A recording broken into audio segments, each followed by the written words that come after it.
episode 8, Wilmington.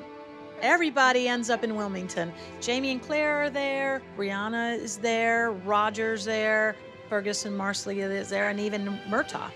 Something really cool in this episode is the play. And in fact, what's special about the play is when we researched it, it's actually written by one of the first American playwrights, and it's the first play written and performed in America, and it was performed in North Carolina.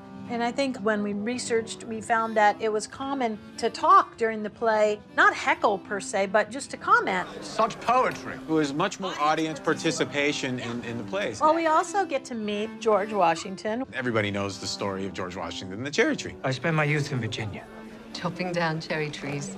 But it's not a true story, so he never really cut down a cherry tree. So George Washington would, in fact, not know that story. And that's why she makes the remark, oh, it's just what people say. Figure of speech. And it's a little bit of a nod to American history. I love the Roger Brianna story, particularly in this episode. It is the first time we see them reunited and we see their handfasting. And it was such a lovely, beautiful moment.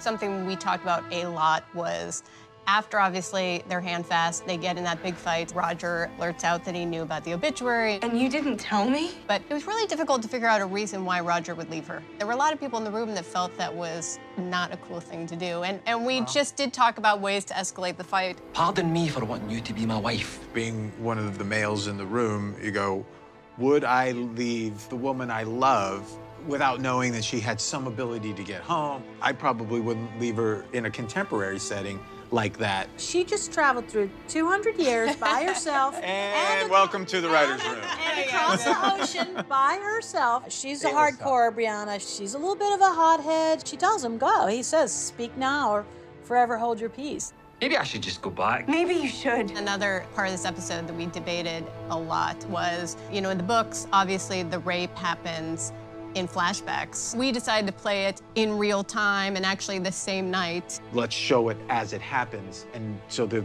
audience can feel it along with the character at that moment.